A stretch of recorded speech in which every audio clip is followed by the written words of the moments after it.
আল মুআজামুল কাবীর লিত-তাবারানী 14584 নম্বর হাদিসের বর্ণনায় এসেছে।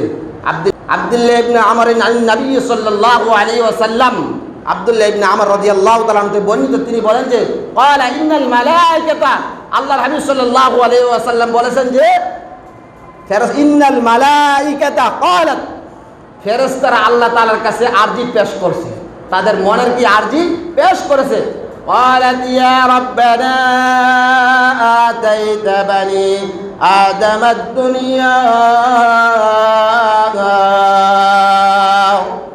ফেরেশতারা আল্লাহর কাছে আরজি করতেছে, আল্লাহ বনি আদমকে তুমি এত সুন্দর শ্রেষ্ঠত্ব দান করেছ, দুনিয়াতে সমস্ত কল্যাণের বিষয়গুলো রেখে দিয়েছ, পরকালেও তাদের কল্যাণের বিষয়গুলো রেখে দিয়েছ। সুবহানাল্লাহ।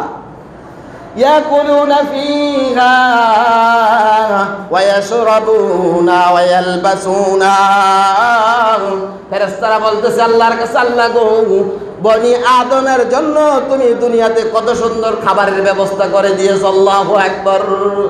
ইয়াকুলুনা ফিহা ওয়া ইয়াশরাবুনা, আল্লাহর কাছে ফেরেশতারা বলতেছে আল্লাহ বনি আদমকে এত শ্রেষ্ঠত্ব দান করেছো, তারা তো খাবার খায় আবার কত সুন্দর মিষ্টি মিষ্টি পানি পান করে। আল্লাহু আকবার। মক্কা মদিনার মধ্যে যখন হাজিরা যায় লাব্বাইক লাব্বাইক বলে, আর যখন জমজম পানিটা দেখে হাজির সাহেব বলে আরে দুনিয়াতে যা খাইছি খাইছি কিন্তু পানিটা খেয়ে নাই। সুবহানাল্লাহ। পানিটা খাইয়ে তৃপ্তি পায়, যা কত মজা স্বাদ পানি। ওয়া ইয়াশরাবুনা ওয়া ইয়াকুলুনা ওয়া ইয়ালবাসুনা, ফেরেশতারা বলতেছে আল্লাহ দুনিয়াতে আদম সন্তানরা কত সুন্দর সুন্দর জামাগুলা পোশাকগুলা পরিধান করে, আল্লাহ কত সুন্দর সুন্দর পোশাক পরিধান করে। ওয়া নাহনু নুসাব্বিহু বিহামদিকা, আল্লাহর কাছে বলতেছেন আল্লাহ আমরা তো 24 ঘন্টা সদা সর্বদা আর হামেশা আল্লাহ গো আমরা ফেরেশতা আসমান ও জমিনের সমস্ত ফেরেশতারা আমরা সদা সর্বদা তোমার তাসবিহ নিয়ে মগ্ন থাকি। আমাদেরকে এরকম দিলে না, তাদেরকে দিয়েছো। ওয়া নাহনু নুসাব্বিহু বিহামদিকা ওয়া লা নাকুলু ওয়া লা নাশরাবু ওয়া লা নালহু, আমরা খাইও না পানাহারও করি না, ওয়ালা নালহু এবং তাদের মতন আমরা চলাফেরা করি না। তাদের মধ্যে আমরাও বাজার করতে গেছি, ফেরেশতারাও বাজার করতে আসছে। সুবহানাল্লাহ বলেন। আল্লাহ তাআলা দুনিয়ার আদম সন্তানদেরকে বাজারকেও উন্মুক্ত করে দিয়েছে, মার্কেটকেও উন্মুক্ত করে দিয়েছে, খাবারও উন্মুক্ত করে দিয়েছে। সুবহানাল্লাহ বলি। দেখছেন আমরা খুশি না বেজার? ফেরেশতারা কইতেছে ওয়া নাহনু নুসাব্বিহু বিহামদিকা, সদা সর্বদা হার হামেশা আমরা তাসবিহ নিয়ে সুবহানাল্লাহ আলহামদুলিল্লাহ আল্লাহু আকবার সিজদার মধ্যে পরে পড়তেছি, রুকুর মধ্যে পরে পড়তেছি, এরকম দাঁড়াইয়া পড়তেছি। আল্লাহ ওয়া নাহনু নুসাব্বিহু বিহামদিকা মগ্ন হয়ে পড়তেছি আল্লাহ তাআলা। ওয়ালা নাকুলু ওয়ালা নাশরাবু ওয়ালা নালহু, আল্লাহ কাছে বলতেছেন আমরা খাইও না পানাহারও করি না, আমরা তাদের মতন চলাফেরাও করি না।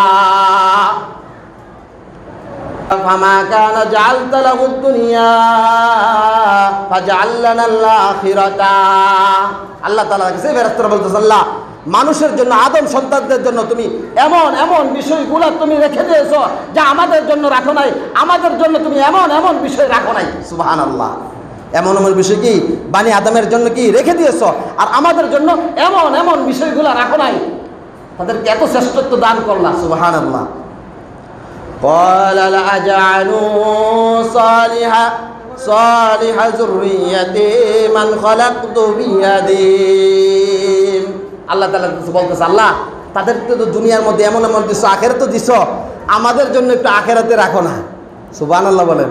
ফেরেশতারা বলতেছে যে আমাদের জন্য আখিরাতে রাখো না, তাদেরকে এত শ্রেষ্ঠত্ব দিয়েছো, দুনিয়াতে তাদের সম্মান, পরকালের সম্মান, জান্নাতের সম্মান, তাদের উঁচু মাকাম দিবা জান্নাতে, এরকম জান্নাতুল ফেরদাউস, জান্নাতুল নাঈম, জান্নাতুল মাওয়া, এরকম নহর দিয়ে দিবা দুধের, তারা খাবে 30 বছরের যুবকদের টাটকা যুবক হয়ে যাবে। সুবহানাল্লাহ। 30 বছরে টাটকা কি হয়ে যাবে? যুবক হয়ে যাবে। এখন মনে চায় দাড়িটা একটু কি করি কলপ লাগাই, ওই সময় আল্লাহ কবি তা আমি কলপ লাগাই দিলাম। সুবহানাল্লাহ। এখন দাড়ি রাখতে চাই না, ওই সময় আল্লাহ দাড়ি রাখি, আল্লাহ কবি দাড়ি রাখাই দিলাম। সুবহানাল্লাহ। এখন আমরা চাই না চামড়াটা ঢিল হয়ে যাক, চামড়া ঢিল হয়ে গেছে গিয়া, ওই সময় মনে চাইবে না চামড়াটা কি থাকো টান টান থাকো, আল্লাহ কবে যা তোদের চামড়াটা টান টান করে দিলাম। সুবহানাল্লাহ। এখন যৌবন কম, ওই সময় যৌবন এরকম 70 জনের যৌবন দিয়ে দিবে। সুবহানাল্লাহ। এত বড় নেয়ামত আল্লাহ তাআলা দিবে, তারপরে আল্লাহর হুকুম মানতে কি লাগে আমাদের? কষ্ট লাগে না? নাউজুবিল্লাহ বলেন। মান খালাকতা বিয়াদি, আল্লাহ তাআলা কাছে বলতেছে ফেরেশতারা, আল্লাহ মানুষকে দুনিয়াতে যা দিবা দিবা, আখিরাতেও দিবা, তবে আমাদের একটা আরজি, আমাদের একটা আবেদন, সেটা হলো আখিরাতে আমাদেরকে শান্তি দিও। মান খালাকতা বিয়াদি, আল্লাহ তাআলা বলতেছেন না না ফেরেশতারা, আমি আমার কুদরতের মাধ্যমে আমার কুদরতের হাত দ্বারা কামান কুলতু লাহু কুন ফায়াকুন, আমার এই কুদরতের হাত দ্বারা তাদেরকে সৃষ্টি করেছি, বলছি হয়ে যাও, হয়ে গিয়েছে। সুবহানাল্লাহ। কি বলছে? হয়ে যাও, আদম সন্তান হয়ে গিয়েছে। আল্লাহ তাআলা রূহ দিয়ে দিয়েছে, ওদেরকে সম্মান আমি দিয়েছি না, তাদের সম্মান দুনিয়াতেও পরে কলেও। সুবহানাল্লাহ। তোমাদের সম্মান যা আছে আছে, এর উপর আমি তোমাদের সম্মান দিব না। এটা কার কথা? আল্লাহর কথা। কার কথা? আল্লাহর কথা।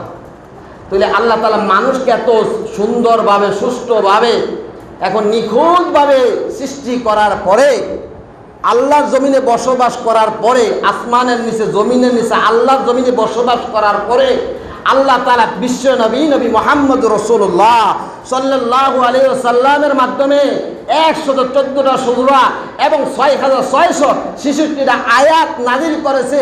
আল্লাহর জমিনে থেকে আল্লাহর জমিনে আল্লাহর আইন বাস্তবায়িত করার জন্য, নাকি না মানুষের আইন বাস্তবায়িত করার জন্য? জোরে বলেন। আল্লাহর আইন বাস্তবায়িত করার জন্য নাকি মানুষের আইন বাস্তবায়িত করার জন্য? আল্লাহর জমিনে বাস্তবায়িত করার জন্য আল্লাহ তাআলা আমাদেরকে নিখুঁতভাবে সৃষ্টি করেছে এবং 6666টি আয়াত আল্লাহর জমিনে নাজিল করেছে, যেন আমরা তা বাস্তবভাবে এবং প্র্যাকটিক্যালভাবে যেন সুন্দরভাবে এই জমিনের মধ্যে আল্লাহর আইন গ্রামে গ্রামে এবং থানায় থানায় প্রত্যেকটা জেলায় জেলায় সারা পৃথিবীর আনাচে কানাচে যেন আল্লাহর আইন বাস্তবায়িত করার জন্য রক্ত দিয়ে, জান দিয়ে, মাল দিয়ে চেষ্টা করে, সেই জন্য আমাদেরকে শ্রেষ্ঠত্ব দান করেছে। সুবহানাল্লাহ। আল্লাহ তাআলা আমাদের সবাইকে সুন্দরভাবে সুষ্ঠুভাবে শ্রেষ্ঠত্ব নিয়ে আমল করে শ্রেষ্ঠ বান্দা হওয়ার তৌফিক দান করে সকলে আমিন। দেশের আনাচে কানাচে প্রত্যেকটা মহল্লায় থানায় থানায় জেলায় জেলায় কত মা বোনদের ইজ্জত লণ্ঠন হচ্ছে, নাউজুবিল্লাহ বলি। কত মহিলারা কত দর্শিত হচ্ছে, কত খুন খারাপি এরকম ভাবে রাহাজারি হচ্ছে। এটার বিষয় কি আমাদের দায়িত্ব আছে নাকি না ফেরেশতাদের দায়িত্ব? মানুষের দায়িত্ব না ফেরেশতাদের দায়িত্ব? কার দায়িত্ব? মানুষের দায়িত্ব। যদি মানুষের দায়িত্ব থাকে, মানুষ কাকে বলে? যার হুঁশ আছে তাকে মানুষ বলে, যার ভিতরে কোরআন আছে তাকে মানুষ বলে, যার ভিতরে নবী করিম সাল্লাল্লাহু আলাইহি ওয়াসাল্লামের আদর্শ, আখলাক, নিয়ম নীতিগুলো আছে তাকে মানুষ বলে।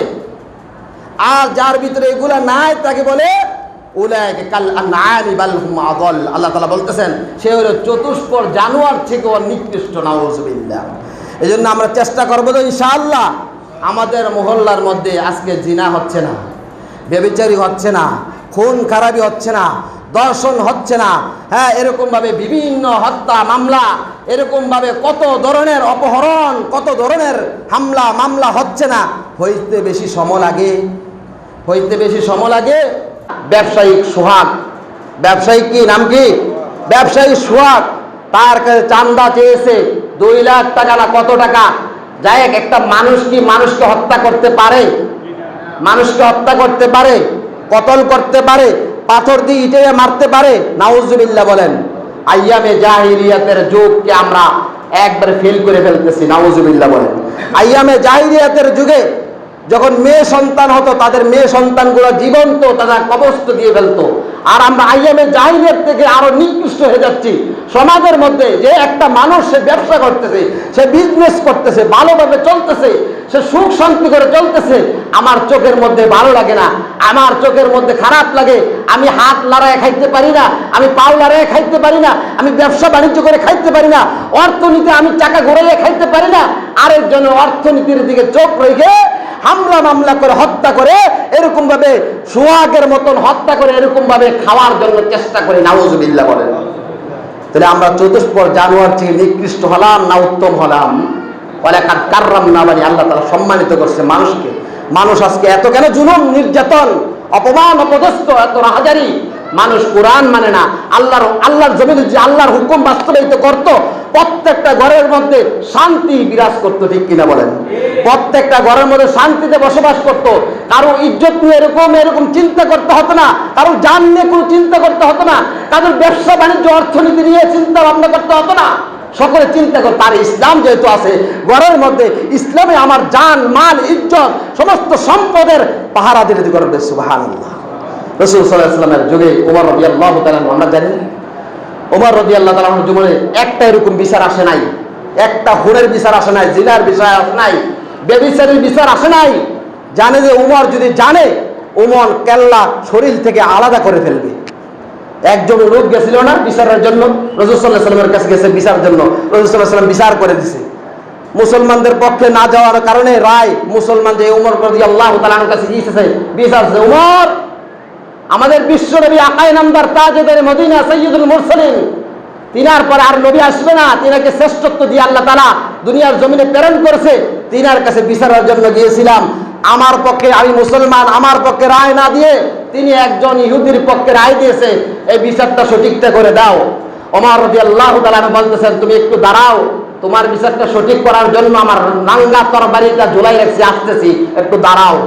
ওমর রাদিয়াল্লাহু তাআলা তিনি একটু এই লাঙ্গা তরবারি এনে বলতেছে যে আল্লাহর হাবিব সাল্লাল্লাহু আলাইহি সাল্লাম বিচার যে না মানে তার বিচার কেমন করতে হয় দেখো। আল্লাহর হাবিব সাল্লাল্লাহু আলাইহি সাল্লাম বিচার করছে, ওমর রাদিয়াল্লাহু তাআলা লাঙ্গা তরবারি এনে ডাইরেক্ট এই মুসলমানের গর্দান শরীর থেকে আলাদা করে দিয়েছে। সুবহানাল্লাহ বলি। নবীর আইন মানো না, আল্লাহর আইন মানো না, আল্লাহর জমিন থেকে নবীর আদর্শের উপরে চলে, তাহলে কার আইন মানবা? আল্লাহ রাসূল সাল্লাল্লাহু আলাইহি সাল্লাম হচ্ছে ন্যায় নীতিবান, একজন আদর্শবান, সারা পৃথিবীর মধ্যে, ওয়ার্ল্ডের মধ্যে একটা মডেল। সুবহানাল্লাহ। আল্লাহ তাআলা আমাদের সবাইকে কবুল করে, সকলে আমিন বলি। আমরা সামনের দিকে আগে আসি একটু। জুলমুন এই শব্দটা হলো আরবি শব্দ, এটার অর্থ হলো নির্যাতন করা, অবিচার করা। নির্যাতন করা, অবিচার করা। জুলুম শব্দের অর্থ কি? নির্যাতন করা, অবিচার করা। এই নির্যাতন অবিচার মুসলমানদের দ্বারা সম্ভব না। এটা কার দ্বারা সম্ভব? ইহুদি, খ্রিস্টান, বৌদ্ধ, নাসারা, যারা ইসলামপন্থী নয়, ইসলামের তারা এই সব জুলুম করতে পারে, কিন্তু মুসলমানদের উপর কি করতে পারে না? জুলুম করতে পারে না। আল্লাহ তাআলা আমাদের সবাইকে বুঝে শুনে সুন্দরভাবে আমল করার তৌফিক দান করে, সকলে আমিন বলি। জুলুম সম্পর্কে আল্লাহ তাআলা দেখেন কোরআনের মধ্যে বলতেছেন, ইন্নাহু লা ইউফলিহুল যালিমুন, নিশ্চয় জালেমরা সফল হবে না, পথ প্রদর্শন করব না। জালেমদেরকে আমি আল্লাহ তাআলা দুনিয়ার জমিনে তাদেরকে পথ প্রদর্শন করব না হেদায়েতের উপরে। আল্লাহ তাআলা আমাদের সকলকে এই বিষয় থেকে বেঁচে থাকবার তৌফিক দান করে, সকলে আমিন বলি। আর দেশের মধ্যে যে সমস্ত অরাজকতা, হত্যা, মামলা, দর্শন, খুন খারাপি চলতেছে, আমরা সকলে আল্লাহর কাছে বিনয় হয়েছে, আল্লাহর কাছে প্রার্থনা করে, আল্লাহর কাছে দোয়া করে, আল্লাহ গো আমার দেশটাকে কি করো, ইসলামী দেশ বানিয়ে দাও, কোরআনের দেশ বানিয়ে দাও, রসুলের দেশ বানিয়ে দাও। আমিন বলে সবাই। খোদার কসম করে বলি, আল্লাহর হাবিব সাল্লাল্লাহু আলাইহি সাল্লামের এই মিম্বরে বসে এই দেশের মধ্যে যদি ইসলাম যদি কায়েম হয়, ইসলামী রাষ্ট্র হয়ে যায়, পার্লামেন্টের মধ্যে এই দেশের মধ্যে খুন খারাপি হবে, জিনা হবে, একজনে আরেকজনের মালের দিকে তাকানোর এরকম কোন শক্তিও পাবে না, ঠিক কিনা বলুন? একজনে আরেকজনের মালের দিকে, একজনে আরেকজনের বোনের দিকে তাকানোর কোন শক্তি পাবে না। তার সদা সর্বদা চলতে হবে নিচের দিকে তাকাইয়া, কোনভাবে আসমানের দিকে তাকাইয়া। আল্লাহ তোমার আসমান যত সুন্দর, তোমার জমিন তত সুন্দর, তোমার সংসদ কোরআন দ্বারা সুন্দর হয়েছে। সুবহানাল্লাহ। সবাই ইসলামকে পছন্দ করি তো নাকি না? আমরা আলেমদেরকে ইসলামপন্থীরাও ব্যবহার করতে পারে, ইসলামের বিপন্থীরাও কি করতে পারে? ব্যবহার করতে পারে। বিগত 16 বছর বহুত ব্যবহার করছে, আর চাই না ব্যবহার হইতে। আপনারা কি চান আমাকে ব্যবহার করতে? জোরে বলেন, আপনারা চান আমাদেরকে ব্যবহার করতে? ইমামতি করে 2 টাকার জবাবদেহি করতে হয় 10 কোটি টাকার। নাউজুবিল্লাহ বলেন। আরে আলেম তো ইসলামের কথা বলবে, আলেম তো কোরআনের কথা বলবে, আরে আলেম তো জাহান্নাম থেকে বাঁচাবে। আলেম সবচেয়ে বড় তোমার আপন, সবচেয়ে বড় আপন তোমার আলেম। আল্লাহ তাআলা আমাদের সবাইকে কাঁধে কাঁধ রেখে, হাতে হাত রেখে, বুকে বুক রেখে সবাইকে মিলে মিশে সুন্দর সুস্থভাবে সমাজকে কোরআন দিয়ে সাজানোর তৌফিক দান করুক সকলে আমিন। ইসলামের জন্য জান দেওয়া, মাল দেওয়া এবং এর জন্য জিহাদ করা, সেটাও কি? জোরে বলেন না কেন? হুজুর মিষ্টিটা খাওয়া সুন্নত, এটা বালা বুঝি, এই জন্য মিষ্টিটা বেশি করে। ইসলামের জন্য জান দিবে, ইসলামের জন্য মাল দিবে, ইসলামের জন্য নিজের জীবনকে উৎসর্গ করে দিবে। আল্লাহ বলেন যে যারা ইসলামের জন্য জান দিয়ে গেল, সে শহীদ হয়ে গেল, সে মৃত্যু না, সুবহানাল্লাহ, সে জীবিত জান্নাতের মধ্যে বসবাস করে, সুবহানাল্লাহ।